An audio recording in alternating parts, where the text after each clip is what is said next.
सरस्वती पूजा विद्या, कला और संगीत की देवी माँ सरस्वती को समर्पित है। यह पूजा हर साल माघ महीने के शुक्ल पक्ष की पंचमी को मनाई जाती है, जिसे वसंत पंचमी कहते हैं। इस दिन को श्री पंचमी और माघ पंचमी भी कहा जाता है। वसंत पंचमी का पर्व माता सरस्वती को समर्पित है। विद्या, कला और संगीत की देवी की आराधना से ज्ञान, कला और बुद्धि का विकास होता है। पौराणिक कथाओं के अनुसार सरस्वती पूजा के शुभ दिन ज्ञान की देवी माँ शारदा का जन्म हुआ था, इसलिए इस दिन को सरस्वती जयंती के नाम से भी जाना जाता है।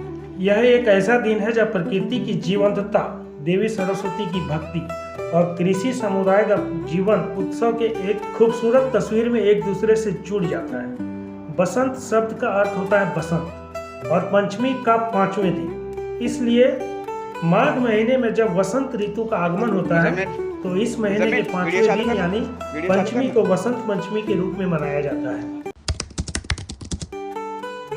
सरस्वती पुराण के अनुसार सृष्टि की रचना करते समय ब्रह्मा ने सीधे अपने वीर्य से सरस्वती को जन्म दिया था, इसलिए ऐसा कहा जाता है कि सरस्वती की कोई मां नहीं, केवल पिता ब्रह्मा थे। स्वयं ब्रह्मा भी सरस्वती के आकर्षण से खुद को बचाकर नहीं रख पाए और उन्हें अपनी अर्धांगिनी बनाने का विचार करने लगे। सरस्वती ने अपने पिता की इस मनोभावना को भांप कर उनसे बचने के लिए चारों दिशाओं में छिपने का प्रयत्न किया, लेकिन उनका हर प्रयत्न बेकार साबित हुआ। इसलिए विवश होकर उन्हें अपने पिता के साथ विवाह करना पड़ा। ऐसा माना जाता है कि इसकी देवलोक में बहुत आलोचना हुई और यही कारण है कि ब्रह्मा जी की पूजा नहीं की जाती। सरस्वती पुराण में कहा गया है कि ब्रह्मा और सरस्वती 100 साल तक जंगल में पति पत्नी के रूप में बिताया। इन दोनों का एक पुत्र भी हुआ जिसका नाम रखा गया स्वयंभू मनु। मत्स्य पुराण में यह कथा थोड़ी सी भिन्न है। मत्स्य पुराण अनुसार ब्रह्मा के 5 सिर थे।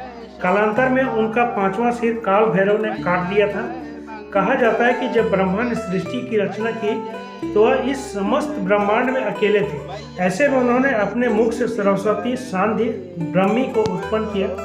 ब्रह्मा अपनी ही बनाई हुई रचना सरस्वती के प्रति आकर्षित होने लगे और लगातार उन पर अपनी दृष्टि डालते रहते थे। ब्रह्मा की दृष्टि से बचने के लिए सरस्वती चारों दिशाओं में छिपती रही, लेकिन वह उनसे नहीं बच पाई। इसलिए सरस्वती आकाश में जाकर छिप गई, लेकिन अपने 5वें सिर से ब्रह्मा ने उन्हें आकाश में भी खोज निकाला और उनसे सृष्टि की रचना में सहयोग करने का निवेदन किया। सरस्वती से विवाह करने के पश्चात सर्वप्रथम स्वयंभू मनु को जन्म दिया। ब्रह्मा और सरस्वती की यह संतान मनु को पृथ्वी पर जन्म लेने वाला पहला मानव कहा जाता है।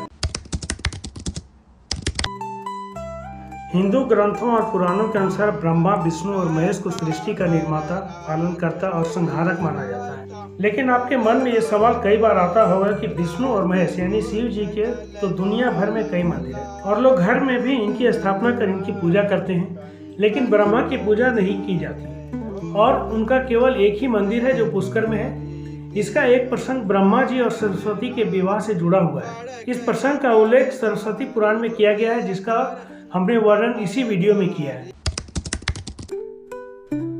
ब्रह्मा जी का अपनी पुत्री से विवाह का असली सच क्या है, यह आज भी शोध का विषय है। इस पर विचार किए जाने की जरूरत है। भारतीय पौराणिक इतिहास में ब्रह्मा का नाम महत्वपूर्ण रूप से प्रकट होता है, जबकि प्रचलित समाज में विष्णु और शिव को उनसे श्रेष्ठ माना गया है। कालांतर में ब्रह्मा को हाशिए पर धकेल दिए जाने के कई कारणों में से एक है सावित्री का शाप, और दूसरा कारण यह है कि ब्रह्मांड की था लेने के लिए जब भगवान सदाशिव ने विष्णु और ब्रह्मा को भेजा तो ब्रह्मा ने वापस लौटकर सदाशिव को असत्य वचन कहा था। हालांकि प्रचलित समाज में यह धारणा फैली है कि ब्रह्मा ने अपनी पुत्री सरस्वती के साथ विवाह किया था, इसलिए उन्हें नहीं पूजा जाता।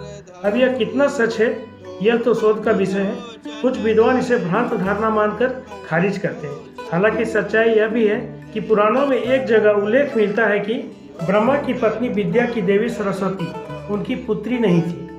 उनकी एक पुत्री का नाम सरस्वती था, जिसके चलते यह भ्रम उत्पन्न हुआ है।